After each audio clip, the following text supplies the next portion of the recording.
I'm starting. It's afternoon, my dear students. Consideration. बेटा no consideration, no contract. It means आप consideration पे नहीं करोगे, आप contract में enter नहीं हो सकोगे. यानी अगर consideration नहीं है तो कॉन्ट्रैक्ट भी नहीं है. C for consideration, C for contract. देखो बट कुछ बातें बेटा कुछ बातें ऐसी होती है जहां पे कंसिडरेशन नहीं माना जाता है, जहां पे कंसिडरेशन देना या कंसिडरेशन के बगैर ही ये बातें लेन देन लीगली हो सकती है. यानी कैसे? देखो आज का क्वेश्चन बेटा, आज के क्वेश्चन की बात करें तो लिखा हुआ है व्हाट आर द एक्सेप्शंस. कुछ बातें छोड़ के, द वर्ड एक्सेप्शंस यानी बातें छोड़ के हमें बताओ कि what are the exceptions of the consideration या to the rule of consideration. Consideration के रूल में कौन कौन सी बातें नहीं आती हैं. देखो फर्स्ट लिखा हुआ है, पहले तो ये बता रहे हैं कि अगर कंसिडरेशन नहीं है तो कॉन्ट्रैक्ट भी नहीं होगा. रीड कर रहा हूं. Consideration is one of the essential, बहुत important, consideration is one of the essential elements to support a valid contract. Car का एग्जांपल था, फ्लैट का एग्जांपल था, तो बेटा कार फ्री में तो नहीं दी जाएगी, फ्लैट फ्री में तो नहीं दिया जाएगा. संजय और अजय के बीच में बेस्ट एग्जांपल दिया था मैंने, बेस्ट संजय और अजय के बीच में कॉन्ट्रैक्ट था बॉटल्स का कि संजय जितनी भी बॉटल्स प्रोड्यूस करेगा. संजय ने कॉन्ट्रैक्ट साइन करवाया अजय से, संजय ने कॉन्ट्रैक्ट ऑफर दिया है अजय को कि अगर 2 करोड़ रुपया आप एग्री कर रहे हो देने का तो कॉन्ट्रैक्ट पॉसिबल होगा. यानी 2 करोड़ के बगैर तो वो बॉटल्स पूरा साल सप्लाई नहीं करेगा. इन बातों के अलावा जहां पे कंसिडरेशन का कोई नामो निशान नहीं है, देखो is one of the essentials to support the valid contract when the party to agreement promises to do something, he must get something in return. कुछ ना कुछ लेन की जगह देन चाहिए, कुछ ना कुछ देने के जगह लेना भी चाहिए. Something in returns. हाल फिलहाल में वो पढ़ रहा हूं जहां पे कॉन्ट्रैक्ट में कंसिडरेशन लागू है. बेटा इसके बाद एक्सेप्शंस स्टार्ट हो जाएंगे जहां पे कंसिडरेशन की कोई भी वैल्यू या कोई भी जरूरत नहीं होगी. आगे further, if he does not get something in return, the contract is not valid. अगर कॉन्ट्रैक्ट में आप रिटर्न नहीं दे रहे तो आपका कॉन्ट्रैक्ट वैलिड नहीं होगा. इसकी वजह से ये कहा जाता है that no consideration means no contract. आगे therefore an agreement without the consideration is a void. Zero agreement होता है, उसकी कोई वैल्यू नहीं होती. And cannot become a contract. This is law described in the phrase no consideration, no contract. आपके agreement में the word agreement समझौता, आपस में समझौता, एग्री. आप किस बात पे एग्री हो रहे हो? समझौता. अगर समझौता करना है तो कंसिडरेशन जरूरी है. समझौते के बाद आप कॉन्ट्रैक्ट में एंटर होने के लायक हो सकते हो. आगे फर्दर बेटा कुछ बातें इन रूल को, कुछ बातें कंसिडरेशन के बगैर भी होती हैं.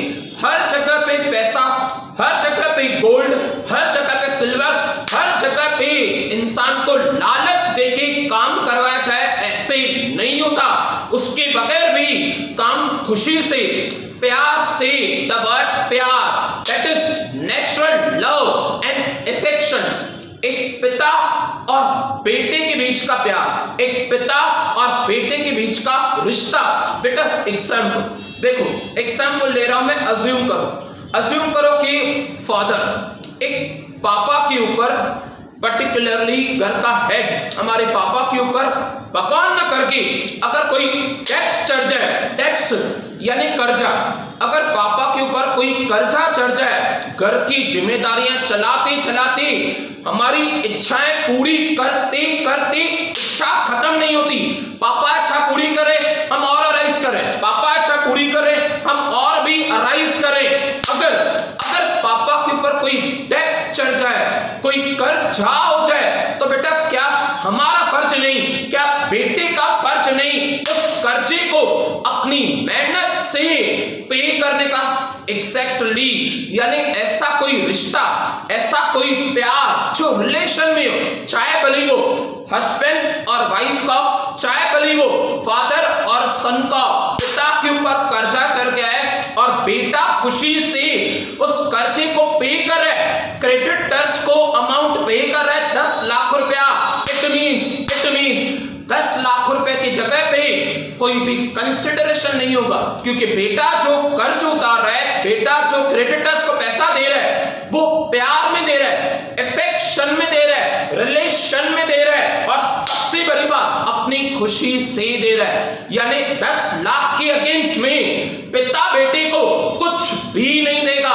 क्यों नहीं देगा? क्योंकि बेटा जिम्मेदारी निभा रहा है, बेटा कर्जा उतार रहा है, बेटा पापा का फर्ज निभा रहा है। That is called as no consideration in the love, affections and relations. देखो स्टार्ट कर रहा हूं। फर्स्ट पूछ रहे हमसे, हमें बताइए एक्सेप्शंस के कंसिडरेशन में कौन कौन सी बातें छूटी जाती है, यानी कहां कहां पे कंसिडरेशन को लागू नहीं किया जाता।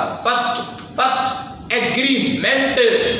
द वर्ड एग्रीमेंट समझौता, आपस में एडजस्टमेंट, आपस में समझौता।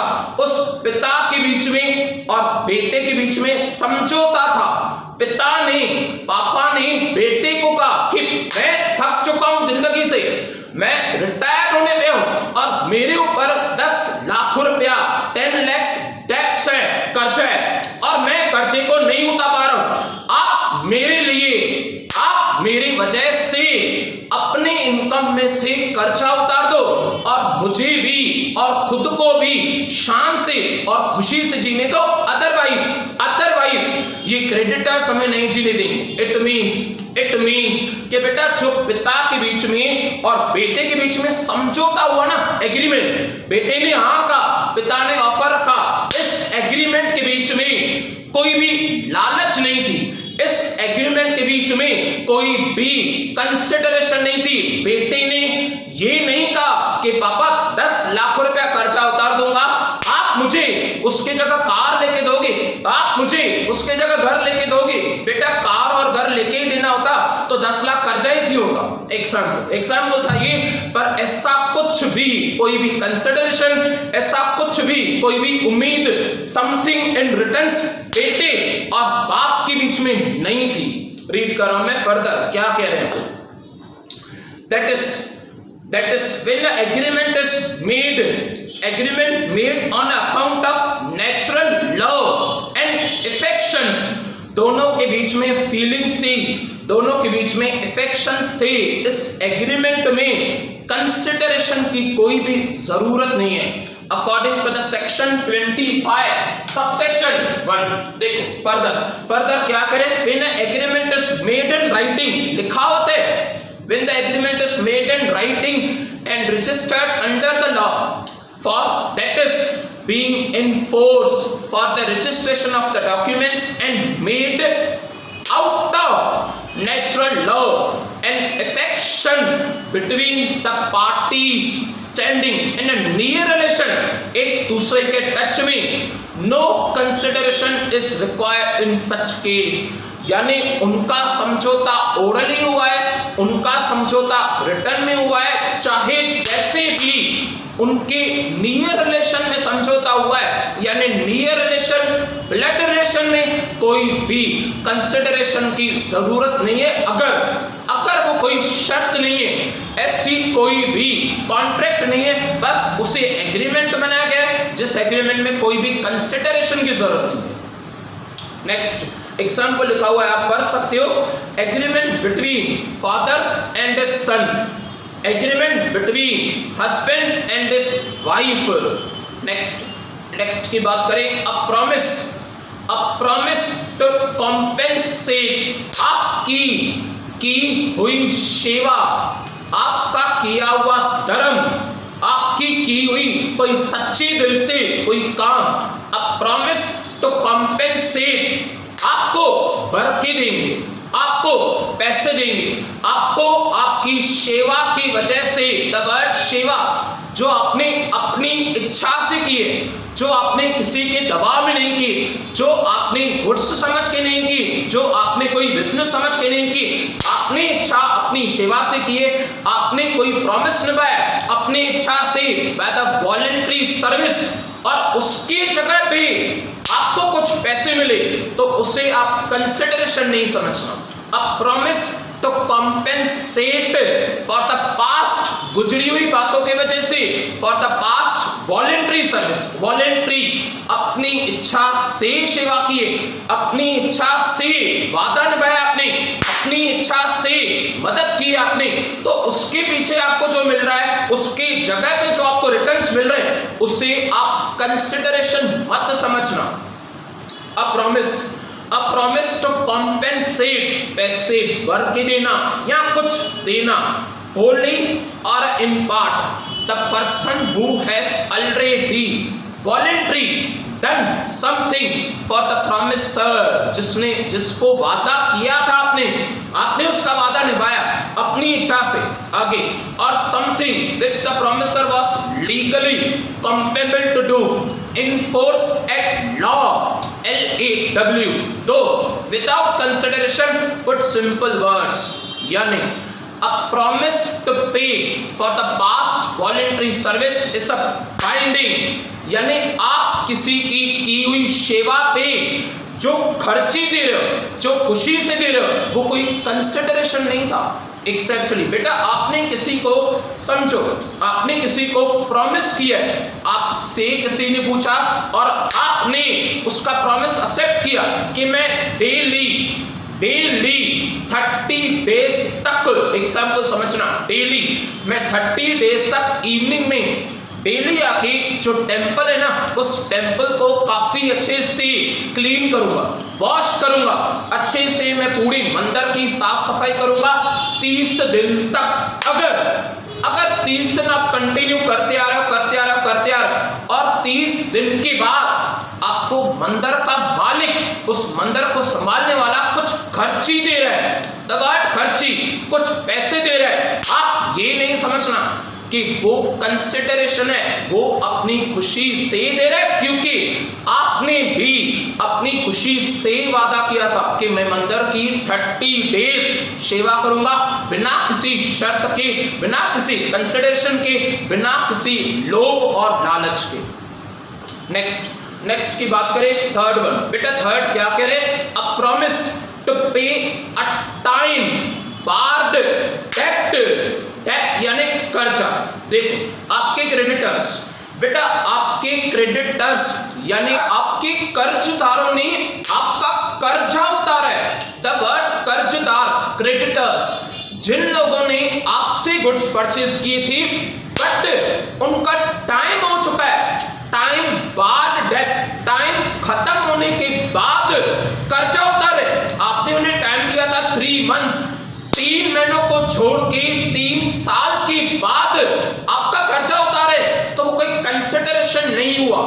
अ प्रॉमिस टू पे अ टाइम बाद डेट, टाइम बाद डेट वो होता है जिस कर्जे का टाइम खत्म हो चुका हो। आपने लिमिट दी थी 3 मंथ्स और उन्होंने 3 मंथ्स को छोड़ के 6 महीने, 1 साल, 2 साल, 3 साल, 3.5 सालों में आपका कर्ज उतारा, 3.5 सालों के बाद आपको पेमेंट चुकाई है, तो ये कोई कंसिडरेशन नहीं हुआ। इसे आप कह सकते हो bad debts recover, no doubt कि लॉ में अकाउंट्स में यूज नहीं कर सकता, एक जस्ट बात को समझाने के लिए, बेटा 3.5 साल के बाद पैसे मिल रहे, तो कर्ज डूब चुका था, कर्ज खत्म हो चुका था, उस डूबे हुए कर्जे को उन्होंने वापस क्रिएट किया और पैसे पे करके गए। आई मीन कि जो कर्ज था उन्होंने खत्म कर लिया और पैसे रीपे करके गए, पैसों का किया हुआ पुराना वादा जो लिमिट क्रॉस कर चुका था उसे कंप्लीट करके गए। देखो रीड कर रहा हूं मैं, अ प्रॉमिस टू पे अ टाइम बाद डेट, वादा किया था उन्होंने कि जिस कर्जे की लिमिट खत्म हो चुकी हम जरूर उसे पे करके जाएंगे। इन द होल और अ पार्ट, भले वो फुल अमाउंट हो या कुछ हिस्सा, is enforceable provided it is in writing signed by debtor, जिसे पैसे लेने हिमसेल्फ और agent on his behalf, that debt must be such which the creditor might have enforced the payment for the law of limitations, that is debt is barred by limitations, अगर वो कर्जे की limitations खत्म हो चुकी, if it remains unpaid or unclaimed period of 3 years, अगर वो बात 3 सालों की बात किए और वो पेमेंट अभी तक नहीं मिली या अभी तक मांगी नहीं गई है, तो वो पैसे जो मिल रहे हैं उससे कंसिडरेशन नहीं कहोगे। यानी हमारा एग्जांपल भी वही था कि आपने लिमिट दी थी अपने कस्टमर्स को, आपके लिमिट दी थी अपने कर्जदारों को 3 साल तक, सॉरी 3 मंथ्स तक, तो बेटा 3 महीनों के पैसे आपको काफी टाइम के बाद मिल रहे हैं और वो पैसे जो आप समझ चुके थे अब डूब चुके, तो वो पैसे जो मिल रहे हैं ना उसे आप कंसिडरेशन मत समझना।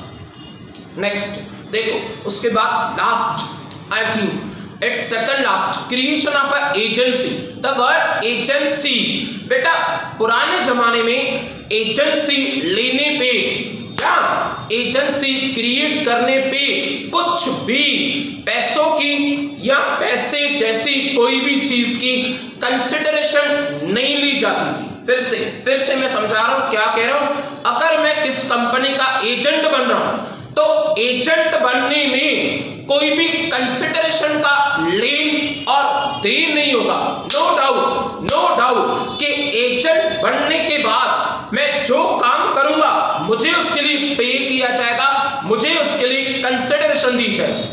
क्लियर है बेटा? एजेंसी आप परचेज कर रहे हो आज के जमाने में, एज ऑन टुडे आपको कंसिडरेशन देनी होगी। एज ऑन टुडे आपको lakhs and crore of rupees deposit कराने पड़ते एजेंसी परचेज करने के टाइम पे। बट पहले की बात, जब एजेंसी क्रिएट हो रही है, रिलेशन बन रहा है, तो उस टाइम पे कोई भी कंसिडरेशन नहीं ली जाती थी, ना दी जाती थी। लिखा हुआ है no considerations required to create a agency. In other words, no consideration necessary for a giving person authority to act as an agent. It means Ram एक प्रिंसिपल है, प्रिंसिपल राम के अंडर में श्याम काम कर रहा है। श्याम सिर्फ और सिर्फ ये जता रहा है कि मैं राम का एजेंट हूं, मैं राम के बिहाफ पे, मैं राम की जगह पे काम करूंगा। सिर्फ जताने में पैसे नहीं मिलेंगे, जताने में पैसे नहीं दिए जाएंगे, आप काम करोगे तो आपको पैसे दिए जाएंगे। क्रिएट एजेंसी यानी आप सिर्फ जता रहे हो कि आप हमारे एजेंट हो, तो जताने के पैसे नहीं देंगे। अगर आप एजेंट हो के काम करो तो आपको कंसिडरेशन दिया जाएगा, तो आपको कमीशन दी जाएगी, तो आपको सैलरी दी जाएगी, etcetera. Next last but not the least, gift section 25। देखो बेटा द वर्ड इटसेल्फ इंडिकेट्स कि आप अपनी खुशी से रक्षाबंधन के दिन पे अपनी सिस्टर को आप मोबाइल गिफ्ट कर, बेटा आपने अपनी सिस्टर को रक्षाबंधन के दिन पे मोबाइल गिफ्ट किया है 1 लाख रुपए का, 1 लाख, दैट इज आईफोन। और 1 लाख का मोबाइल देने के टाइम पे क्या आप कुछ कंसिडरेशन लोगे उसे? यानी आप गिफ्ट पे कर रहे हो और उसे कहोगे कि हो सके तो 1 लाख दे देना क्योंकि मैंने आपको गिफ्ट दिया है। ऐसे नहीं होता। गिफ्ट के जगह पे कभी भी कंसिडरेशन नहीं होता। गिफ्ट खुशी से दिया जाता है, love, affections and for relations. लिखा हुआ है गिफ्ट कि गिफ्ट देना आप कोई कंसिडरेशन नहीं समझना। According to the section 25, nothing कुछ भी नहीं ऐसा shall affect the validity between the donor जो डोनेट कर रहा है, जो गिफ्ट दे रहा है, and done of any gift actually made। कोई भी गिफ्ट कंसिडरेशन नहीं होती या गिफ्ट की जगह पे कुछ भी कंसिडरेशन नहीं होता। गिफ्ट होती है जो प्यार में, जो फीलिंग्स में या जो रिलेशंस में दी गई। आपकी 5 पॉइंट्स कंप्लीट हो चुकी। फर्स्ट की बात करें तो लिखा हुआ था agreement made on account of natural love and affections, यानी पिता का कर्जा बेटा उतार रहा है, बेटा कर्जा पे कर रहा है, कर्जदारों को पैसे दे रहा है, तो कोई शर्त थोड़ी थी, बस आपस में समझौता था एक फादर और सन के बीच में।